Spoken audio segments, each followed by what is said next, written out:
Sir నమస్తే, మీరు ఏం చేస్తుంటారు? ప్రస్తుతం ఖాళీయే. ఇంతకు ముందు వ్యవసాయం చేసేవాళ్ళు. ఎలా ఉంది సార్ ఇప్పుడు? పాత ప్రభుత్వం మారిపోయి ఇప్పుడు కూటమి ప్రభుత్వం అధికారంలోకి వచ్చి 75 రోజులు గడిచిపోయింది. ఎలా ఉందంటారు ఈ కొత్త ప్రభుత్వం పనితీరు? చాలా బ్రహ్మాండంగా ఉంది. అసలు చాలా బ్రహ్మాండంగా, రైతులకైతే ఇంకా ఆనందంగా ఉంది. గుంటూరు నుంచి మాచర్ల దాకా పొలాలకు విపరీతంగా రేట్లు పెరిగినాయి. ఏ ఏరియాని బట్టి ఆ రేటు అటు. అసలు చంద్రబాబు ఒక దేవుళ్ళలాగా చూస్తున్నారు ఇవాళ. అంటే వేరే ఇది కాదు, అది చంద్రబాబు అంటే ఆస్తులకి విలువ పెరిగింది ముందు. ఎందువల్ల అంటారు సార్ చంద్రబాబు నాయుడు గారిని చూసి ఆస్తులకు విలువ పెరగటం అంటే? ఈ లాజిక్ ఏంటి? ఈ మాట నేను చాలాసార్లు విన్నాను. ఈ లాజిక్ ఏంటో అర్థం కావట్లేదు నాకు. ఈ లాజిక్ అంటే ఈ జగన్మోహన్ రెడ్డి చేసింది లేదు, పెట్టింది లేదు. కంప పెంచి 3 రాజధానులు అన్నాడు. 3 రాజధానులు అనేవరకు ఇక్కడ డెవలప్మెంట్ లేదు కదా. డెవలప్మెంట్ లేకపోయేవరకు 50 లక్షల పొలం 15 లక్షలకు వచ్చింది. ఇవాళ 50 లక్షల పొలం 2 కోట్లకు పోయింది.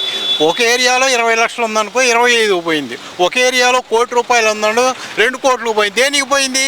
ఇవాళ కంప పీకే ఎంత డెవలప్ అవుతుందాడ 200 క్రేన్లు ఆ వదాన 24 గంటలు శ్రమిస్తున్నాయి అంటే విశేషం కదా. అసలు కౌంటింగ్ జరగగానే క్రేన్లు దిగినాయి. దేనికి దిగినాయి? చంద్రబాబు పేరు చెప్పగానే పోయారు. అభిమానులు పోయి కంప పీకేస్తున్నారు. గవర్నమెంట్ తోటి పని లేదు, అభిమానులు పోయారు. క్రేన్లు మాకు డబ్బులు వద్దు, మేము పీకుతాం కంపెనీ. అంటే ఇక్కడ ప్రధానంగా చూస్తే కనుక గత ప్రభుత్వం కూడా చెప్తుంది, మేము అభివృద్ధి చేశాము.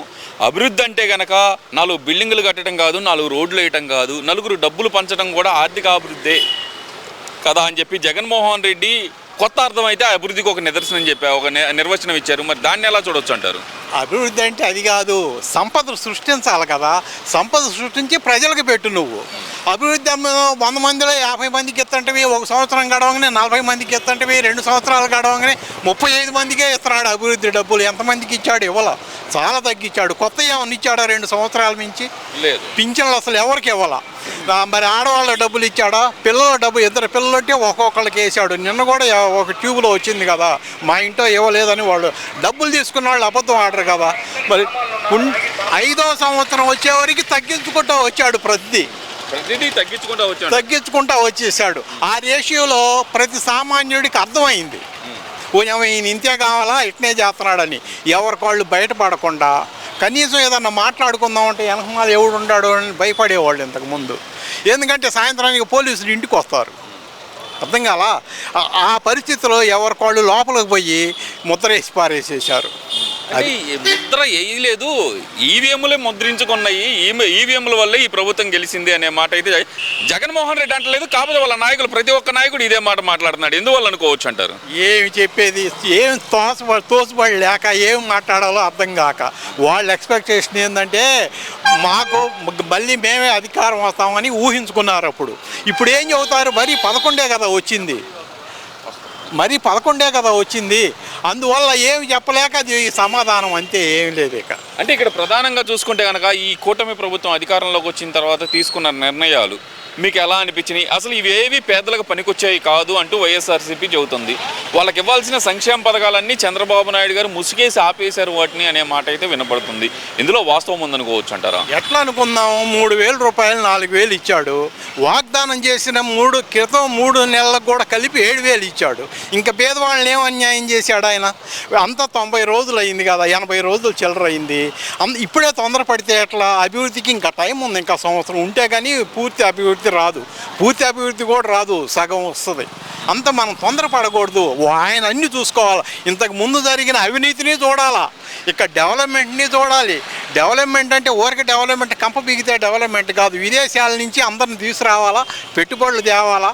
మన ఊరికి ఇల్లు కట్టుకోవాలంటేనే అంత అవుతుంది. మన ఇల్లు కట్టుకోవాలంటే మరి అంత డెవలప్ చేయాలంటే రాజధాని మొత్తం కొంచెం టైం పట్టిద్ది ఆయనక. ఇటు ప్రజల్ని చూసుకోవాలా.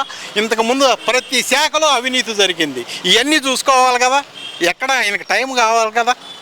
అంటే ఇక్కడ ప్రధానంగా చెప్తుంది ఏంటంటే కనుక జగన్మోహన్ రెడ్డి నేను తెచ్చిన ఏదైతే మీరు అన్నారో జరిగిన అవినీతి అంటున్నారు, తెచ్చిన అప్పుల గురించి చెప్తున్నారు. ఆ తెచ్చిన డబ్బులు కూడా ప్రజలకు 2,71,000 కోట్లు నేను పంచాను అంటున్నారు. దానివల్ల ఎంతమంది బాగుపడి ఉండొచ్చు సార్? నా ఉద్దేశం మాత్రం ఎక్కువ మంది బాగుపడరు. కరెక్ట్గా మనం ఏం డినామినేషన్ చెప్పలేం, కానీ కొంచెం టైం పట్టిద్ది. ఒక సంవత్సరం ఉంటే మొత్తం చంద్రబాబు మొత్తం పేపర్ రూపంలో ప్రజలందరి ముందు పెడుతున్నాడు. రేపు అసెంబ్లీలో కూడా పెడతాడు.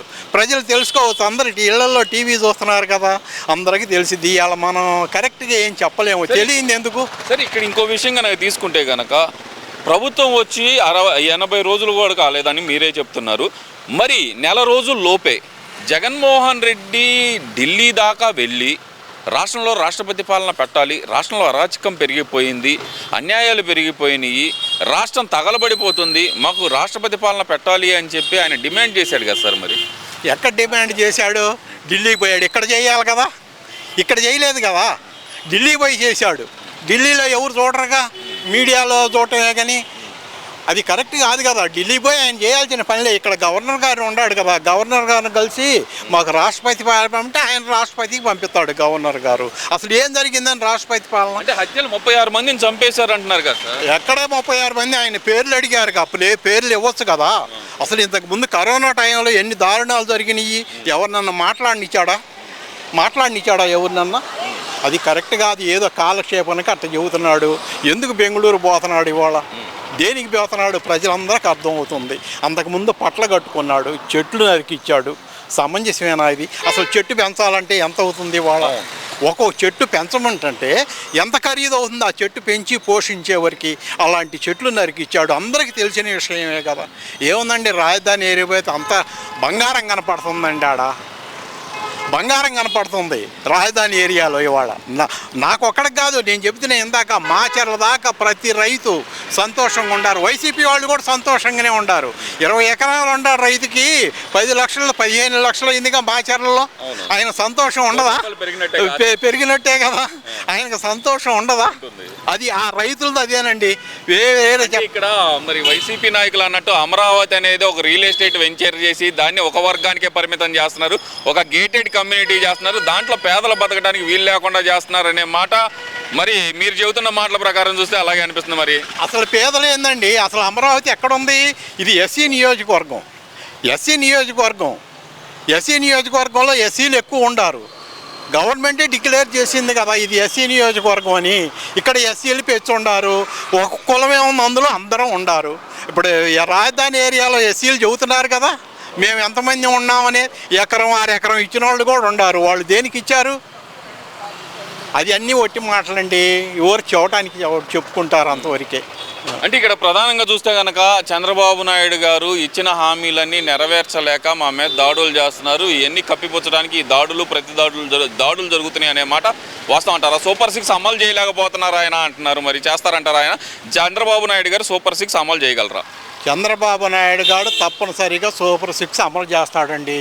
కేంద్రంలో నరేంద్ర మోడీ ఉన్నాడు, ఇక్కడ మంచి పార్లమెంటేరియన్ ఉన్నాడు పెమ్మసాని చంద్రశేఖరరావు గారిని, ది గ్రేట్. ఆయన నాకు 4 ఆ ఎన్నికలకు ముందు నుంచి కూడా నేను ఈ ఆఫీసులో కూర్చునేవాడిని, మధ్యలో లేను. ఆయన అంత తెలివి కలిగినటువంటి, నేను మొన్న అమెరికా పోతే అమెరికాలో ఆయన గురించి ఆయన ఫ్రెండ్స్ అంట 4-5 కలిశారు, నాకు ఆయన అభిప్రాయం చెప్పారు అనమాట. అంత డెవలప్ చేస్తాడు ఆయన. తోదోడు వాదోడుగా ఉన్నాడు చంద్రబాబు నాయుడికి. అటు రామ్మోహన్ నాయుడు ఉన్నాడు. రాష్ట్రానికి కావాల్సిన నిధులు కావాల్సిన నొత్తయి నరేంద్ర మోడీ పూర్తి సహాయ సహకారాలు అందిస్తున్నాడు. ఏమి 80 రోజుల్లో ఏమి తొందరపడాల్సిన పని లేదు. కాకపోతే వైసీపీ వాళ్ళు ఊరకట్ట ఏదోటి డైలాగులు వేయాలి కదా, అది అంతేనండి. చాలా అంతే. Okay sir, thank you.